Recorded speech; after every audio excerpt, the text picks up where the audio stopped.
The number one variable of growing your business in this room that is practical, achievable, doable, is how serious you take making content on the internet. No matter what your excuse is, I promise you, social media is not broken in that story. You're the one that's broken.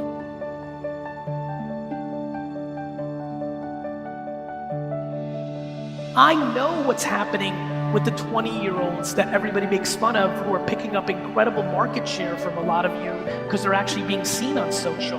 They may not know business yet. And you love making fun of them for that. I got bad news for you. That they'll figure out. People make fun of things until they don't. Success is the beginning of the end. The ROI, I like to say, of a basketball is billions of dollars for LeBron James. It's zero for me. How one plays with the tools is the variable of success. And so we can get into the mindset, very much the intro, which was lovely, thank you, and in depth. I do believe that the far majority of what is the opportunity in this room or the limitation sits in two very simple categories. One's uncomfortably black and white, and one is remarkably gray. This is very clear. If you're sitting in the crowd and you're not doing this work, it's only two things, and they're both interesting. One is audacity. You're audacious that what you did in 1993 or 2001 or 2007 is enough for you to dominate 2022, or you've lost your ambition, which is okay. I don't think it's a bad thing that you're not as hungry. Maybe you've scratched your itch. Maybe you do want to do other parts in your life, but don't lie to yourself and understand yourself on where you are in your journey. If you want to sell things, it's a good idea to make it easier for people to buy from you. And so the innovation is the mindset. The innovation is going home now and deciding what you just saw in this talk and saying, is he right or is he wrong? And if you find yourself saying, he's right, but I don't want to, I really mean this, that's okay. But then you have to be honest with yourself of where you are in your career, whether that means maybe doing something else because you don't have fire for it, or being content, which is fine, a beautiful thing if you're content, but you have to be aware that this is all happening around you. One of the great things about COVID is it breaks your patterns. When you're able to make it to the other side of a war or a pandemic or a challenging time in one's life, it gave you time to kind of slow down. You know, the reality is that life is about understanding the alternative.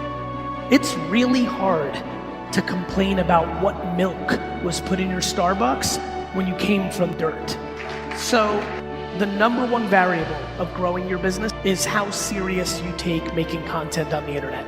Either you're good at it or you're not, no different than basketball. We need to have a very big conversation in the business world about how much kindness, compassion, empathy are the superpowers of business. Actual kindness means giving without expectation.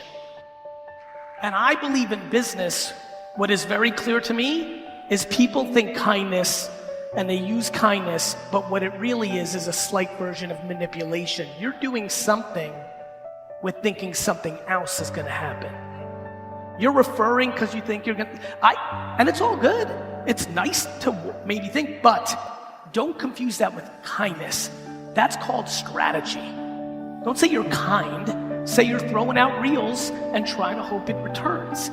Own what it actually is. I was at a conference like this many years ago, and I had just invested in Uber. So I'm giving my talk, and I finally throw it out there. And as you can imagine, the room wasn't thrilled with me, but it was a discussion. And all I saw that was why it wasn't gonna work. And all of the answers more regulation. Gary, this is not gonna work because we're gonna pay the politicians off. Similar to how I hear car dealerships and car people talk about Tesla or direct to consumer. I promise you, when technology is coming along, hoping for regulation is always going to be a bad strategy. Why do I bring that up right now? Because I want you to do the 50 hours of homework so you can innovate. What blows my mind is people's inability to put in the work in the face of information. All of you know that this blockchain thing is brewing. You've definitely heard about Bitcoin at this point. You've probably maybe heard of Ethereum. It's happening, and it's gonna affect this industry soonest. This is the book industry for the internet. The blockchain is contracts. Please understand that. Please, it's a very important thing. Please spend 15 hours Googling Ethereum and smart contracts. Get educated, not to play defense, but to play offense. You do 15 to 30 hours of homework, you might just change your career. You might shift slightly in what you're doing now to something else. It's a remarkable time, and one thing I know about an immigrant-centric reality is it's not scared to put in the work. And I really know this statement. It likes to pick which work it wants to do. People don't like change. And change is the only guarantee. What the blockchain eventually will do is change the face of what brokerages, leverage is in the ecosystem. Right now is the time to build your personal brand on the internet, and I mean right now. How you do that can be totally different. You don't need to be over the top or curse like me. You need to be you. I'm me, you be you. But what you need to do is start producing content to educate people on who you are. If you're uncomfortable with the way you look and you don't want to be on video, then do audio and do a podcast. If you're not sure that you can handle the camera, then write on LinkedIn or Facebook. If you feel more comfortable being the hostess with the mostest, start a Facebook group regionally within your area. One of the greatest arbitrages in this industry right now is starting a Facebook group for the local area where you sell, around the town, not around selling homes, bringing people in, building community, and then just happening to be the person that's hosting that group and picking up the business. These are the black and white tactics available to you. How you build your team and how much empathy you have for the consumer on the other side is the other variable. But the opportunity is staggering. It is staggering.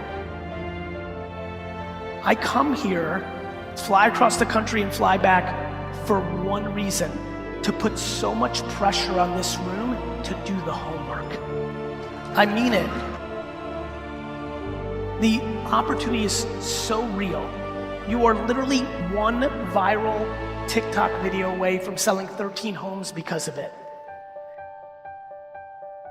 TikTok's fastest growing demo is 38 to 55-year-olds. You can still think it's 12-year-olds. It hasn't been 12-year-olds for 2 years. That's the game of no versus the game of yes. That's the game of staying curious. The biggest vulnerability to people in business today trying to sell to human beings is their unbelievable calmness and interest in saying the word no, and their visceral reaction to the idea of maybe.